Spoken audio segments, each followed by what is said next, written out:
Good afternoon, everyone. And can we start?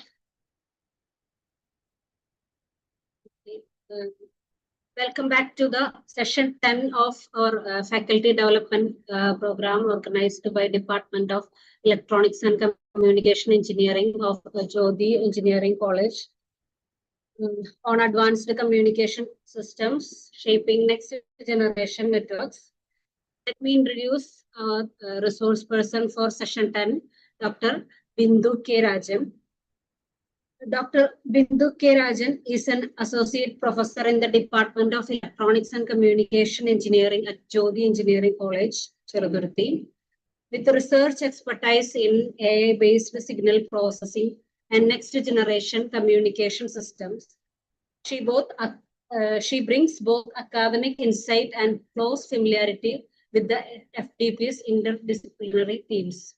Her session bridges the gap between theoretical AI foundations and their practical application in signal processing for advanced wireless networks, a topic immediate relevance of ECE faculty engaged in teaching and research in emerging communication systems. We are honored to invite Dr. Bindu K. Rajan to deliver an online session on AI-based signal processing techniques in next generation communication systems at our faculty development program. We warmly welcome your gracious online presence and valuable insights to our faculty community. Welcome, ma'am. Good afternoon, everyone. Am I audible? Yes, yes. My screen is also visible. Yes. Okay, thank you, ma'am, for this warm welcome. First of all, I would like to thank the coordinators of this 6 days national level FTP on advanced communication system shaping next generation networks for to deliver a session. So thank you, the coordinators, Ms. Needu Rose Thomas and Dr. Tejun Pavitran. And my session topic is AI-based signal processing techniques in next generation communication systems.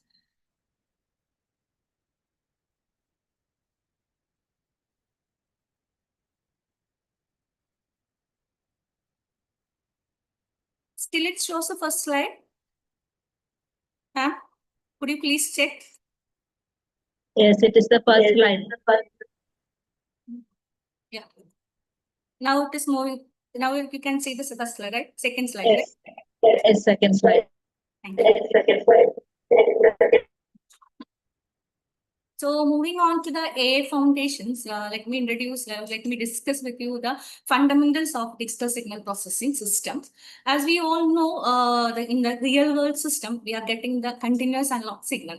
So before processing the signals digitally, we have to convert this analog signal into digital.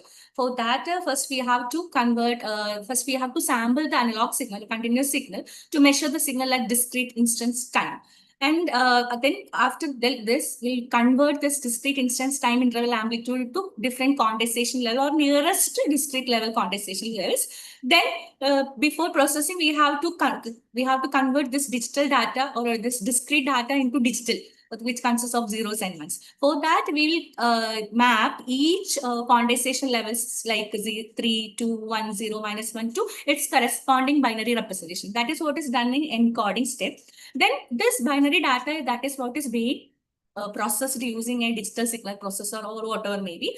For example, in that we will do the signal processing algorithms to analyze or modify the signal or to extract the features from that signal. There are some algorithms, examples for algorithms are filtering, convolution, fast Fourier transform for spectrum analyzing. And sometimes we need to compress our signal to save the memory. And sometimes we need to reduce the noise present in the signal. All these things happen in digital processing system, digital processing algorithm. And finally, we will get a signal that will be in digital output. If you want the analog signal, again, we have to convert back this digital data into analog signal. This is what is basically happening in any conventional digital signal processing system. And there are many real-time applications in DSP algorithm, DSP application, DSP area.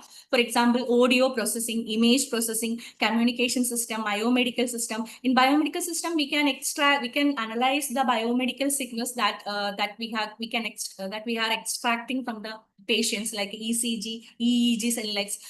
So by extracting the features or by analyzing these features, we can conclude or we can diagnose the disease in prior. And speech recognition in control system area. So there are many research applications there is still emerging in DSP area.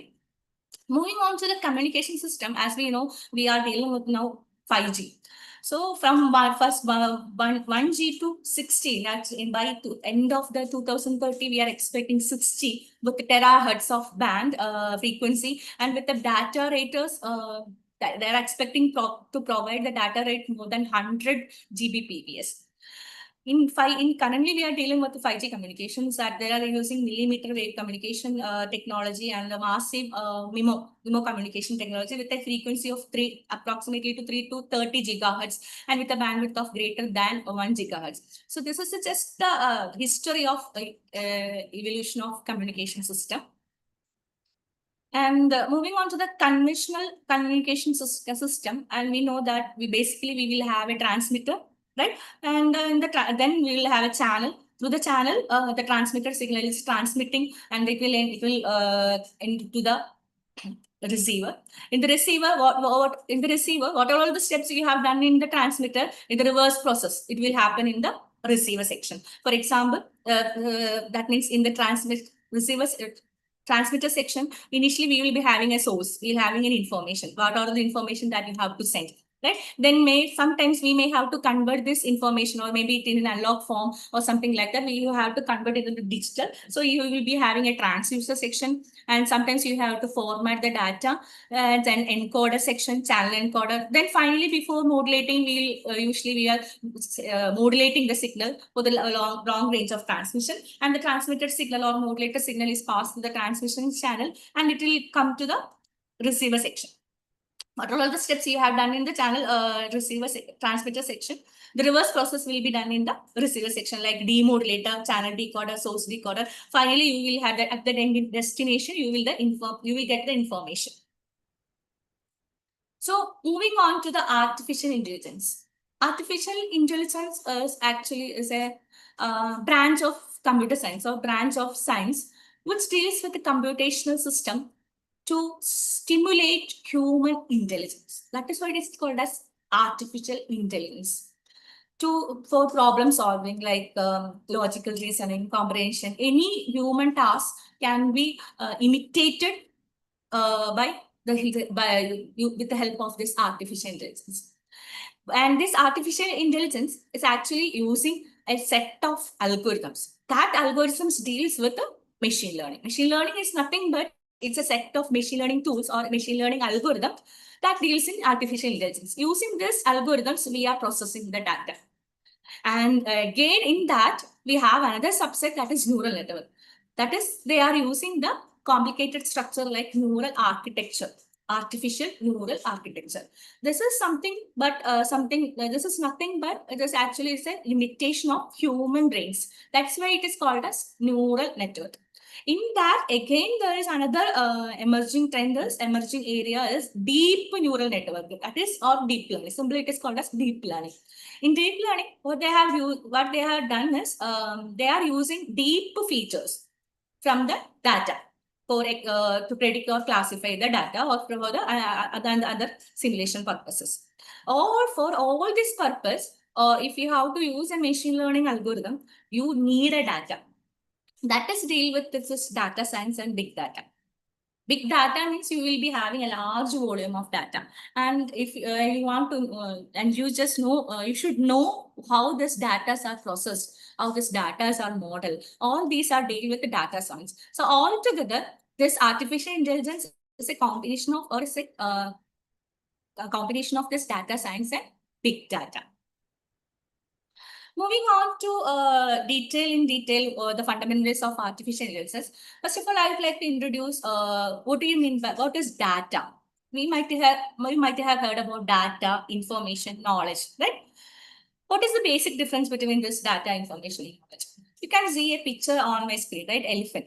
So by looking at this picture, elephant, what are all the things, what are all the facts that you come to in your mind, right? So just think like a kid. So just looking at this picture, you can see, right? And we know that elephant is an vegetarian, right? And it is very big, right? And it has a trunk, tusk, and it is black in color. So I just point out the keywords like vegetarian, big, trunk, tusk, black, and manhound. The one who is keeping the elephant. In Malayalam, it is called as papan, right? So these are the some facts that comes to our mind by looking at the picture of this elephant. This is what is called data. That is the true facts, the fundamental facts about the data. About the picture, about the information, about the elephant. That is what is data. The very fundamental facts, right? Moving on to the information, how this each and every keyword in this data is related to your elephant. So big. Big means how it is related to elephant. We know that the elephant is the biggest animal in the land, right? Trunk, right? We know that it has a long trunk. Tusk.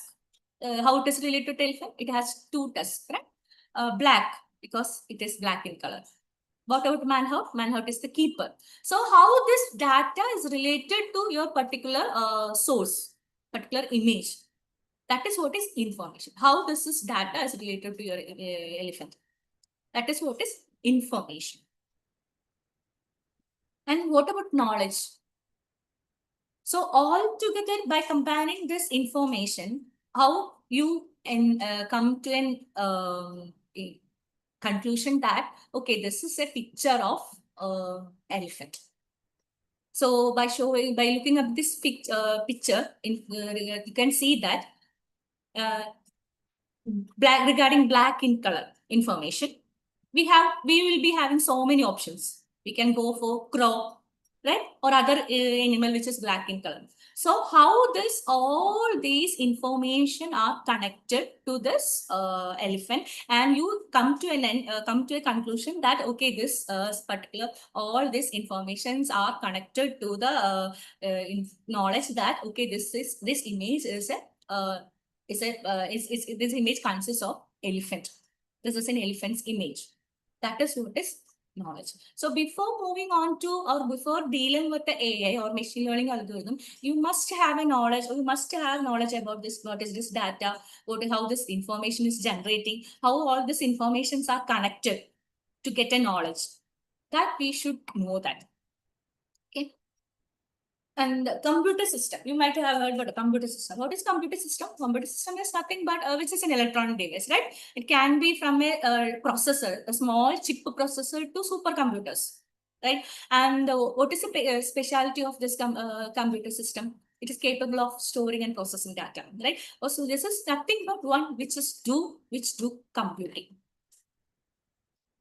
And are computers intelligent or deaf?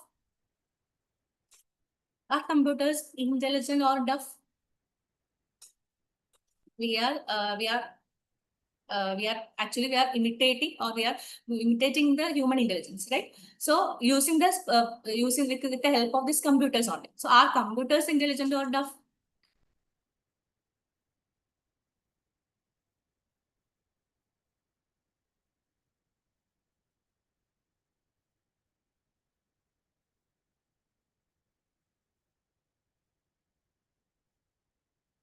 Yes, computers are dumb, right? Computers, this is not a magical device. It performs only those work which man can do. It cannot perform the works that which man cannot do, right? But the thing is, with very high speed and reliable accuracy, they can do the work. So it has no intelligence. It is dumb, or thinking power. But what we are going to do is, in artificial intelligence, we are just imitating the human intelligence. That is what just imitating, right? It doesn't have any intelligence. So what do you mean by this artificial intelligence? Artificial intelligence is a branch of science. Okay, so basically it's a branch of computer science that deals with making intelligence, making the computational systems to intelligent with the help of data and algorithms. That is what is with the help of algorithms. Algorithm is machine learning algorithms. Generally, they are using for to enable decision making, optimization purpose, and generation of connects. So, or in artificial intelligence, we are making the system to think like a human. That's it. Okay, so what are the some applications I will just discuss. For predictive analysis, for prediction and classification, we can do machine learning. For text to speech conversion, we can do because from the text we have to generate all the contents present in that text. So that we can use with the help of a machine learning algorithm. Image recognition, computer vision, machine vision, language processing, language to identify the language in which language they are speaking, or in which language the text contains the message. For many purposes, we are currently using machine learning algorithms.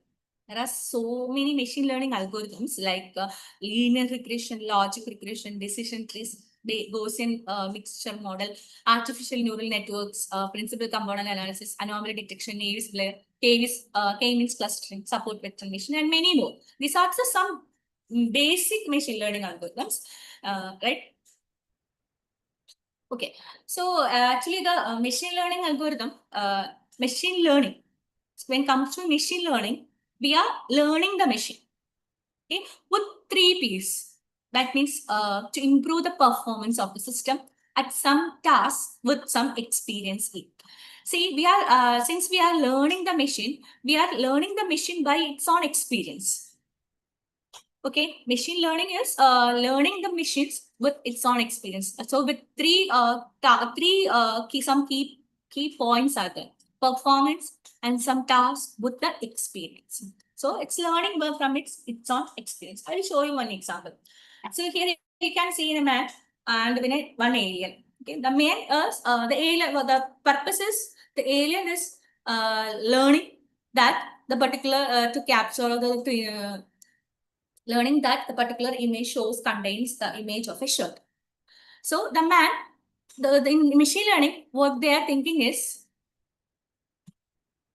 in machine learning, we are learning the machine by its own experience. So first the man will show a shirt, okay, and he is teaching the aliens that, see, this is a shirt that we used to wear. He is learning that machine. He is learning that alien. So what the alien what will do? They will just analyze the image. So first they will analyze the color. Okay, that is green in color, and about its size. Size is large, and what about its type? We can call it as a formal shirt. These are the 3 major components that we are. And by analyzing the shirt, we can look it for a color. We can look it for size. We can look it for type. So alien learns that by showing that picture. Okay, it is a green color shirt, green, large, formal shirt. Okay, this is a shirt. In the next phase, the man is again showing another shirt. You can see the red color shirt is showing. And he's asking, alien, is this a shirt? So alien will just analyze, will go to its database. There he can see only green, large, formal shirt. So he will check what is the color of the second image. It is a red color, right? So it automatically it will say it is not a shirt. But at that moment, the man is again teaching, no, this is also a shirt. It's learning. It's teaching that, no, this is also a shirt. So at that moment, what will happen? The alien again updates its database. Like here, you can see that update in the database, right? Its color. Okay, red can be also a color shirt. Size, a small size. Type, casual. Okay, so color can be green or red. Size can be large or small. Type can be formal or casual. So its database is updated in the next phase. Again, another phase. Again, the man is showing another short image and asking alien, Mr. Alien, is this a shirt? But what will happen? Alien definitely will check for its database, but still you can see that the color is yellow in color. So definitely alien will say, no, it's not a shirt. But like, at that moment, again, the man is teaching, no, this is also a shirt. So step by step, what will happen is the alien is learning that or it is updating its database. Okay, the color can be yellow, the type can be medium. And they step by step, what will happen is the man is showing so many shirts and teaching that, yes, these are all shirts. So for each and every images, the database of the alien is updating. So what will happen at the end? The alien can now identify every shard. Its database is updated for every face. This is what is happening in machine learning. So we are learning the machine by its own experience. So you see that alien is learning from experience, right? What is the difference between programming and learning? Before this machine learning, in computer science, what we are doing is we are traditionally programming the things, traditionally programming the program. What is the basic difference between this traditional programming and machine learning? In traditional programming, usually we will have a data. Both machine learning and traditional programming will have a data. And in traditional programming, we will program the data and we will get the output. But here, what is the difference? Machine learning, we will have a data. At the same time, we will have the output. We know the output. And based on this, we will model the system. We will model the computer. So that we are using with the help of this some machine learning algorithm. So finally, we will get the program. This is what is happening in the case of alien. They know this is a shard, that is a shard. And they are updating its database. So finally, you will get a model so that the alien can identify all the shards. Okay, so machine learning, what is happening? What are the basic things that is happening? Actually, machine learning is a problem with uncertainty, which just means that there is a uncertainty. There is actually two phases in many machine learning algorithm: training and evaluating. So suppose you have a big data, you have to extract the patterns from the data. That is up to your business problem, right? Then using this data, we are analyzing and we are evaluating the model to predict the results, right? Okay, so in some cases, the data consists of hidden patterns that also we can extract with the help of this machine learning algorithm. Basically, there are three types of learning methods: unsupervised learning, supervised learning, and reinforcement learning. Actually, one more is the semi-supervised learning, which is actually a combination of unsupervised and supervised learning.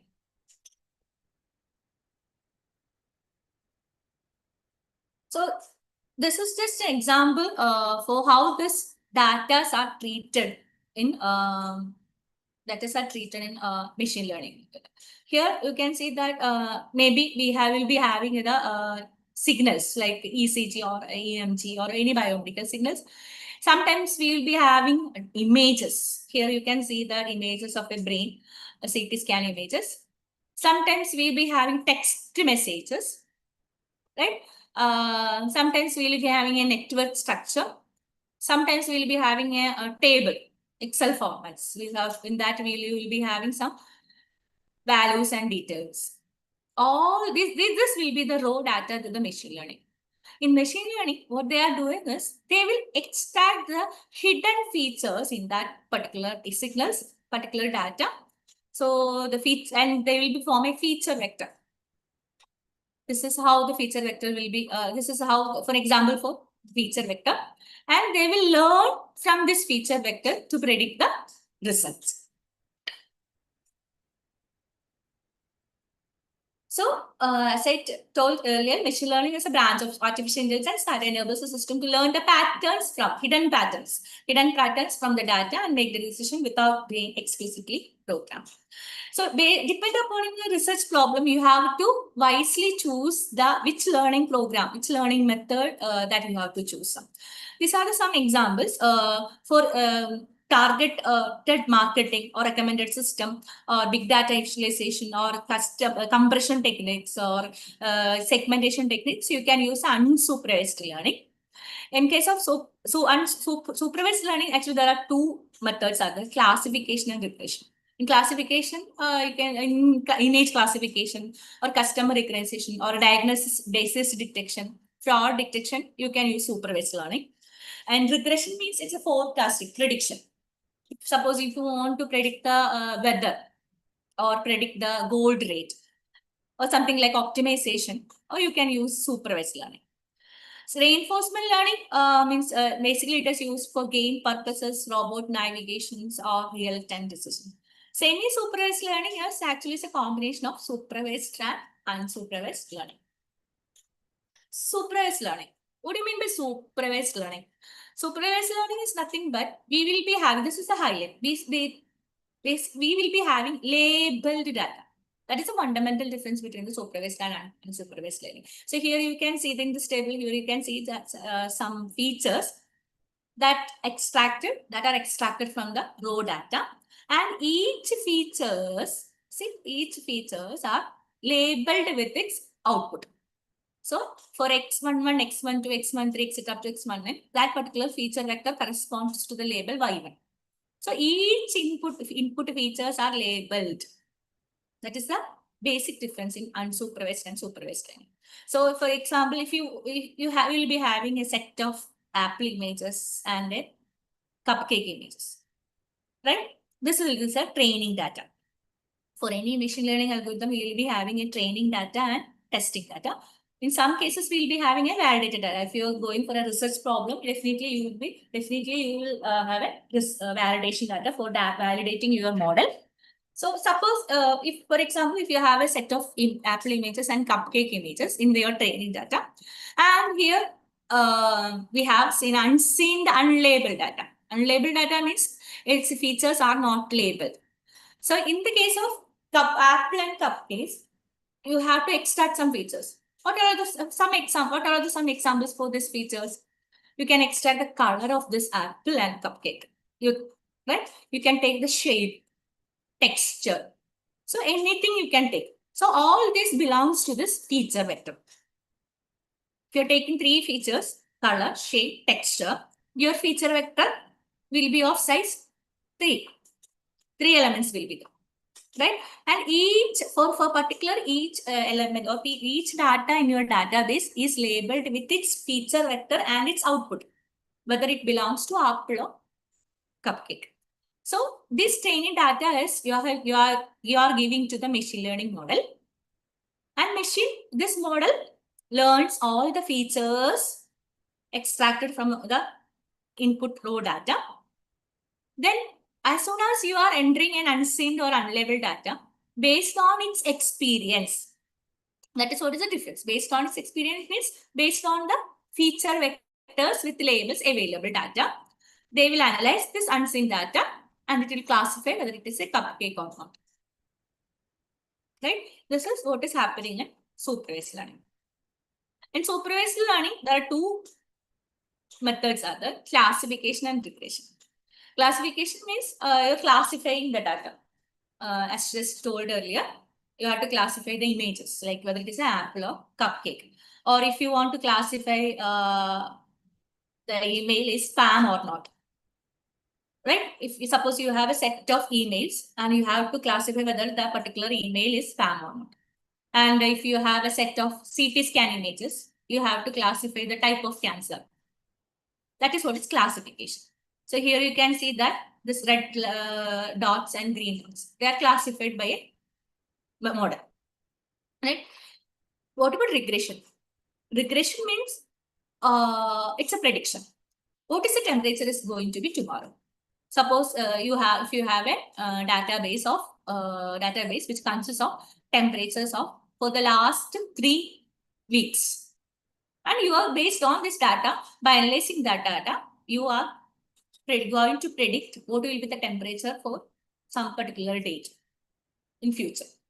So this is what is regression, right? Basically, it is used to prediction analysis, gold price or temperature, market value, stock exchange. For this regression is used. Here you can see that we will be having a regression line which will fit all the data. I will discuss some classification model examples. Here you can see that some two data sets, positive data sets and negative data sets. All this data belongs to yes class. This data belongs to no class. And here we can I have take three features: color, shape, size. Based on these feature, size, set, feature vector, I have labeled this belongs to whether it is Y or N. Y means yes, N means no. So this is a labeled that. So we'll be having a training data set and testing data set. In training data set, all the features are labeled with the output label, but in testing data, you can see that it is not labeled. All each feature vectors are not labeled. So by analyzing using the machine learning algorithm, they are predicting, the model is predicting whether it is belongs to Y or N. These are the some most common classification algorithm: logistic regression, decision tree, k nearest neighbors, random forest, support vectoring machine, AES based. Which algorithm that you have to take, that is depends on your assess problem. If you are going for a binary choice, that means if you want to classify whether it is yes or not, spam or not spam, that means two choices, binary choices, apple or cupcake. Then you should go for logic regression. And if you want a rule-based learning, then you can go for decision tree. Rule-based learning means suppose in the case of banks, if you want to take a loan, they will use a decision tree algorithm. So whether you can approve the loan or not, based on your CIBIL score, based on your loan history, EMI history, based on your salary credit. For everything, they will get a decision tree model. From that decision tree model, they will end up with a decision that whether you can approve a loan or not. K means neighbors, where you can group similar things. If you want a high accuracy from decision tree, you should go for random forest. And email, text, email, language classification, you can go for probability analysis model, Navier-Stokes classification.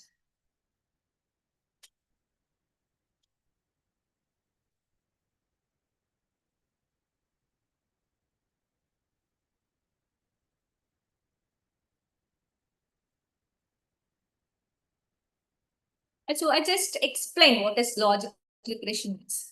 Logic regression, it's a classification model example in supervised learning. Okay, but it is not a. It is a classification algorithm, not a regression algorithm, because it's as its name indicates logistic regression, but it's actually a classification algorithm. Mostly it is used for binary choices like yes or no, 0 and true, false, or spam or not, apple or cupcake. So for a binary choice classification, you can go for a logistic regression. So logistic regression, why we are going for logistic regression? In linear regression, we are predicting the value from -infinity to +infinity. Right? But for classification, we need a probability from between 0. Probability means the minimum value is 0 and maximum value is 1. So we have to squash the output between 0 and 1. For that, we are going for logistic regression. Logistic regression, we can use a sigmoid transfer function, sigmoid activation function. So the output can be limited between 0 and 1. In linear regression, what will happen is basically the output predicted value will be between -infinity to +infinity.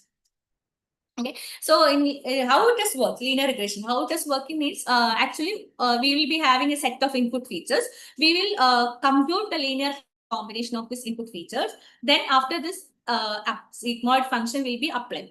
So after this application of activation function, what will happen is the probability will be squashed between 0 and 1. Based on this probability value, by putting upon a threshold value, something like 0.5 or 0.6, something like that, you can particularly predict or classify the particular data belongs to class 1 or not.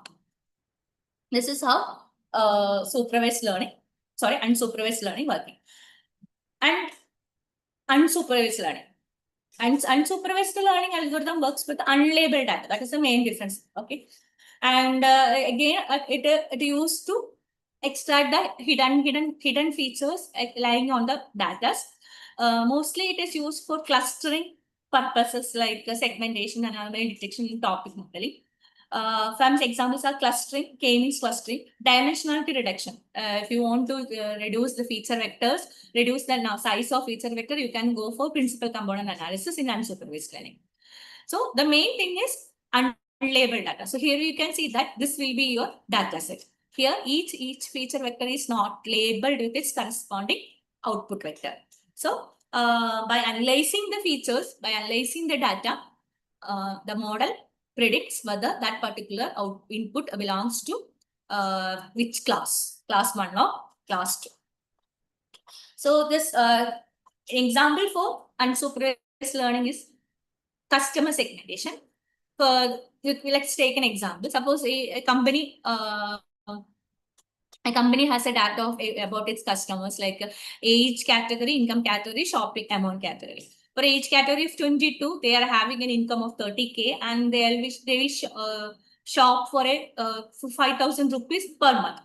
I mean, but in the case of 50 age category of 50 with an income of 1 lakh, they will shop for 30,000. And suppose that company having this type of data, and whether they have to classify this data.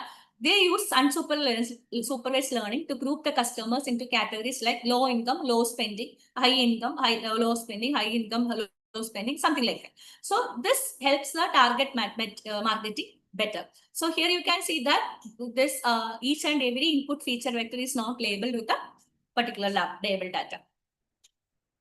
Another thing is clustering. Clustering, there are basically two types of common clustering methods are k-means clustering and hierarchical clustering. In k-means clustering, we will tell the computer that how many clusters or how many groups you want. For example, 3 or 2, something like that. If you want to cluster the data 3 into 4 clusters, then that will tell the computer initially. But in the hierarchical clustering, it doesn't need to specify the number of clusters. It builds a tree of data points, grouping similar ones step by step. Okay, and you can cut the tree at any level to form the clusters. It is the peculiar difference, significance of this hierarchical clustering. Sorry, semi-supervised learning. Semi-supervised learning actually is a combination of supervised and unsupervised learning, which means that it will data will be, here you can see that the data consists of few labeled data and many unlabeled data. Right? So with the help of this few labeled data and training the unlabeled data, they are classifying the data. That is a major thing in semi-supervised learning. And moving on to reinforcement learning, it actually learns optimal actions by trial and error interaction with the environment. And if the model gives a wrong prediction, a penalty will be rewarded. Will get the model by the user. Or if it predicts a correct prediction or good prediction, and the user will get a reward by the the model will get a reward by the user. So there is a trial and error interaction with the environment. So the main thing is they are getting rewards and penalties based on their wrong and correct predictions. And next is artificial neural networks. Artificial neural network is a computational model which is inspired by the structure of human brain. As we all know that all these neurons, we are communicating with each other for each and every actions, right? Sorry. So ANN, artificial neural, consists of this artificial neurons. By interacting with this artificial neurons, we are learning the model and we are getting the output. So this is how artificial neural model works. So this is an example. The first image shows the human brain structure.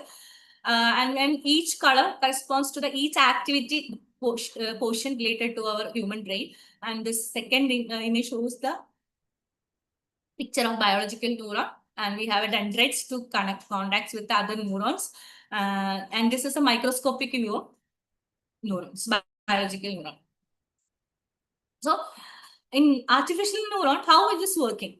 It's actually two functions are there, summing junction and nonlinear element.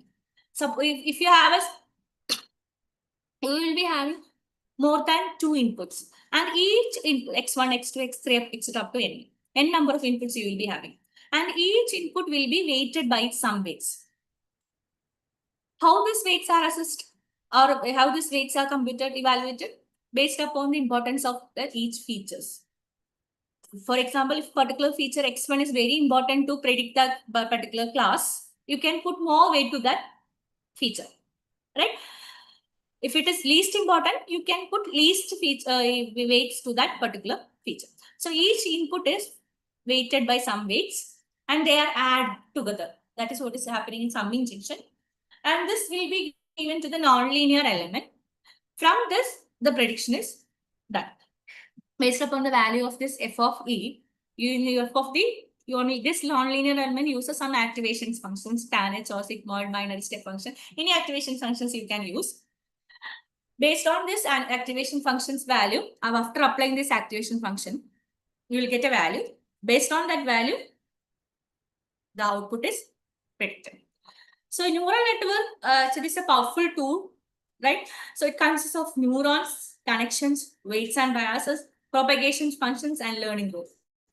So each neuron, the basic units, the inputs are received through this neurons, and each neurons are connected, linked together between these neurons, right? Which carries the information, and each neuron is regulated, it is regulated by its weights and bias. In some cases, we have to add the biases. Biases are nothing but the parameters that are added to neuron to shift the activation functions to better fit the data. Right? And the activation functions are applied, and based on that, we will model a learning group, right? So this is will be the basic structure of 3-layer neural network with the 2 inputs, x1, x2, right? Here you can see that first hidden layer, second hidden layer. First hidden layer consists of 3 hidden neurons, and then it consists of 2 hidden neurons. Finally, the output layer consists of 1 output neuron, right? So from this to this, data is flowing.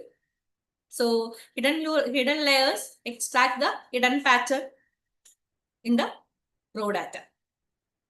Input layer, so first layer, which receives the raw input data, right? And then the data is passes to the subsequent layers. Okay. Then immediately after the input layer, there will be more than one or more hidden layers will be there, which will act as intermediate layer between the input and output layer, right? And the number of hidden layers and number of neurons in each layer, which determines the complexity and the learning capacity of the network. Finally, we will be having an output layer. This output layer provides the final output of the network, or it is an apple image or cupcake image, whatever it may be. And the number of neurons in this output layer depends upon your task or depend upon your problem. If you have a binary classification, usually you will be having 1 neuron. If you are going for a multi-class classification, then you will be having multiple neurons, right? That means each neuron is associated with each class. So this, suppose I will explain an example using this artificial neural network. Suppose if you want to predict the student performance in our class, right? You want to predict whether the student will pass or fail based on some certain inputs. So what are the inputs that we can take to analyze the student academic performance? First, we will take the attendance percentage, right? Hours of study per week, internal assessment work, what else? You can take anything related to that particular research problem. So here I am taking 3 features, 3 inputs. So you will be having 3 inputs: attendance percentage, hour of study per week, internal assessment work. Irrelevant features that you don't know how to take. If you are taking the features, then you can remove that features, relevant features by principal component analysis, right? And in the processing state, each input will be multiplied by weight.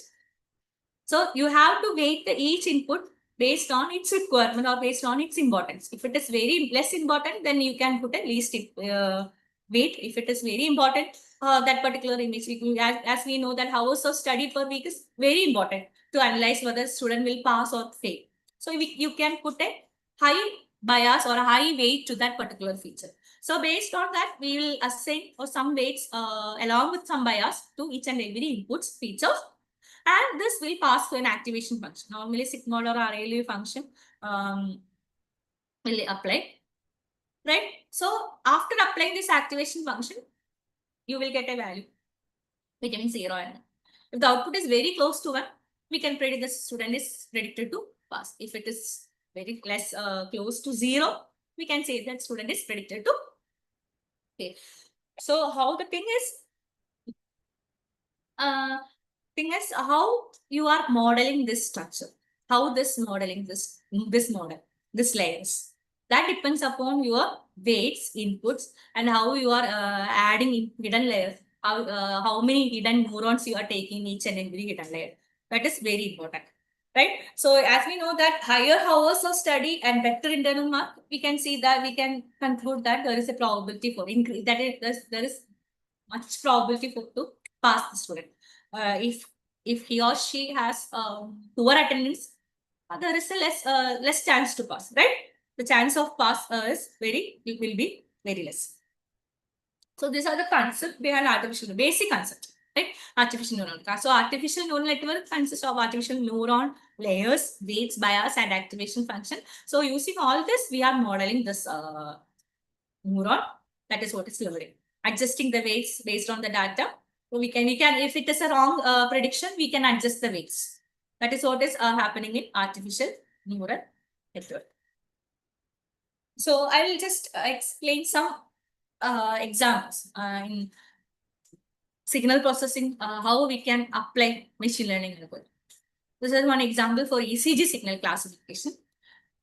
And as you know, you might be heard about that PQRST waves in ECG signal.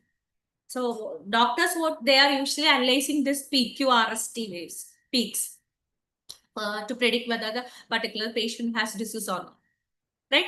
So by machine learning algorithm, if you have a ECG database, we can easily analyze or we can easily predict that whether the particular patient is having heart disease or not, right? For that, initially we will be having a ECG database. Then before moving on to the machine learning algorithm, you may have to pre-process the data. You have to format the data. Okay, sorry. You have to format the data. In the case of this ECG signal classification, first since it is a signal, first definitely we have to filter the signal to remove the unwanted noises. And then we generally doctors go for this R-peak detection to diagnose the disease. So from this entire segments, we will extract the R-peaks from the signals. Then the ECG beats are set. So this is what is happening in pre-processing. From this ECG pre-processed database, the features are extracted. These features are fed to the classifier. Then they model the train the database. This is what is happening in the train phase. In the testing phase, you will be putting an unseen data. Again, it is pre-processed. Its features are extracted. In machine learning model, look for this closest features from the trained model. That is what is happening here. This extracted features will compare with the feature vectors available in the training model. Will compare and it will get a conclusion that ECG beat detection. R peak is detected or not. Right? So this is how another example classification is ECG classification with the CNN, convolutional neural network. Signals are the wavelet and time domain or frequency domain features can be extracted using wavelet transform or something else. And you can model the deep network using convolutional network. And you model the train the model. This is what is happening in the training section. In the testing section, new signal, unseen data is coming and its features are also extracted. It will compare with the training model and predictions law. And this is the confusion matrix to analyze the testing accuracy. This is a raw data signal, pre-processed signal, and the segmented signal for CNN. Some examples of results. Regarding communication, as we all know that we'll be having a transmitter, channel, receiver, right? And first of all, we'll convert the analog signal into digital system, and it will process. Then it will again converted into digital to analog. So how we can apply this AI in communication system? First is modulation classification. Modulation classification, the objective is to identify the modulation scheme of a received signal automatically. For example, which modulation scheme they have used for transmitting. It is AM, FM, or BPS, QA, whatever. So in that case, you can use machine learning algorithms like CNN, convolutional neural network, support vector machine, random forest, anything that you can use. And the benefits are automatic signal identification. You can use it for automatic signal identification, which improves the receiver performance. Another thing is channel estimation. The main objective is to estimate the channel characteristics accurately. So by analyzing the channel characteristics prior, you can get a conclusion that which modulation scheme is very suitable for that transmission signal, for the transmission of the signal. So you can compensate for fading effects. You can improve the signal quality by estimating the channel capacity, channel characteristics in prior, which enhance the data transmission very reliably. This is it is commonly used in communication 4G or 5G, 6G communication systems. And next is signal detection. In signal detection, by the application of this machine learning algorithm, we can detect the transmitted signal in noisy channels. Right, transmitted signal we can easily detect in the noisy signals. Conventional methods like matched filter detection, maximal likelihood detection, they are a commonly used conventional method for this transmitted signal. So that we can replace by a ML based methods like neural networks or deep learning methods, which can improve the performance better under complex channel conditions. Next, we can use AI in spectrum sensing to detect the available frequency band so that we can allot which frequency can be allotted to the which user. Mostly it is used for cognitive radio systems, which improves the spectrum efficient utilization, and we can reduce the inference and so on. Next is interference and noise reduction, which remove the unwanted noise and interference. There we can use ML techniques like deep learning and autoencoders. We can to check the simple interference or noise reduction, which can improve the SNR for better communication quality. And resource allocation, fault detection, and network management. For everything, we can apply machine learning algorithm for better communication quality. So these are some challenges in modern networks. As we know that massive data traffic is coming, right? Dynamic wireless environment and spectrum scarcity. And we know that the channel conditions, it's very, very complex, right? So there are some limitations for traditional signal processing, as I discussed earlier. That is fixed, that the model is mathematical model is fixed. So it is very difficult to adapt that change in environment. And computational complexity is very high. So by applying this machine learning algorithm, we can automatically learn the model by adapting the changes in the environment. So these are some examples, machine learning algorithms examples for particularly used for particular communication applications. Like for signal classification, you can go for support vector machine.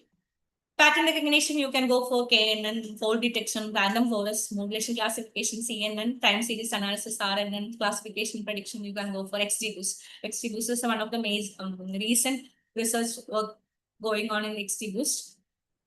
So what are the benefits of AI? By using this AI system can learn from new data and improve their performance over time without explicit reprogramming. So they adapt to changing environment and user requirement. For example, Netflix and YouTube recommend contents based on users' reviewing behavior. That is what is adaptive learning. Okay. Pattern recognition means AI can identify hidden patterns, relationships in large data set that may be difficult for humans to detect. AI-based ECG analysis can detect heart abnormalities from signal patterns. Automated optimization means AI automatically finds the best solution and many possible alternatives. It improves the efficiency, reduces resource consumption, enhances the system performance. Real-time decision making, AI can process a large amount of data rapidly and make decisions instantly. This is very essential for applications requiring fast response. For example, autonomous vehicles uses AI to make driving decisions in real time based on sensor inputs. One example is Google. Google collaborated with DeepMind to improve the energy efficiency of its data centers. So these are the some very fundamentals I have just gone through this session. So thank you for your patience. Thank you all.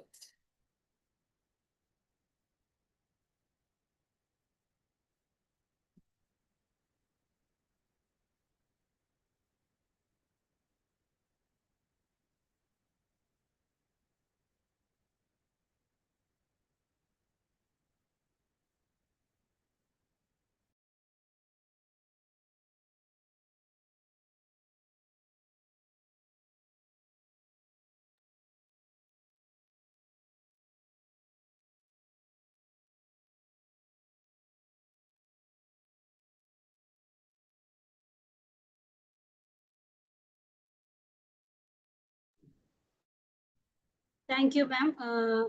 The platform is open for the participants. Participants can share your questions or seek clarification using chat box. And also you can raise your hands using raise hand option so that we will unmute you.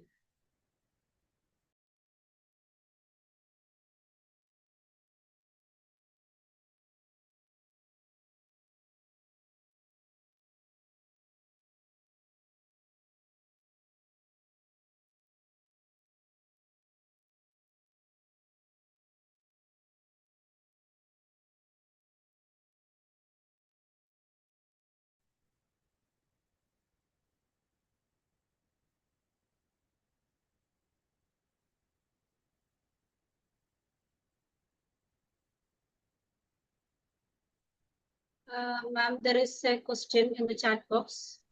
Clear explanation.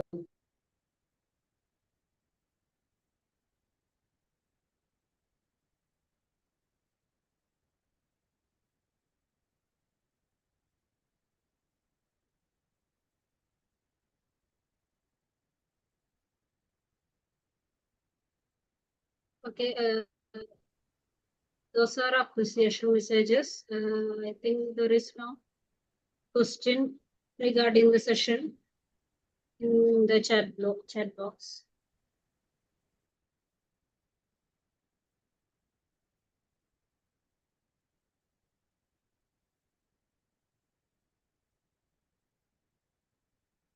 If there is no questions from the participant side, we can wind up the session. Thank you, ma'am. Thank you. On behalf of the Department of Electronics Communication Engineering of Jyoti Engineering College, and on behalf of all our participants, I extend our heartfelt gratitude to Dr. Bindu K. Rajan for this truly enriching session. Thank you, ma'am. Insightful and well-connected session. Your ability to link signal processing theory with the practical demands of AI-driven communication systems was particularly appreciated. And as a faculty member of our own college, your session is also a proud reminder of the depth of expertise we are fortunate to have within our own walls. You have been an excellent ambassador of JEC in this program. We wish, ma'am, all the best in all your future endeavors. Thank you, ma'am. Once again, thank you. Thank you for your patience. Next session will begin on 10:30 a.m. tomorrow with our resource person, Dr. P.T. Mathusa, and I hope all join before the time that it's in 10:20 a.m. Thank you all. See you tomorrow.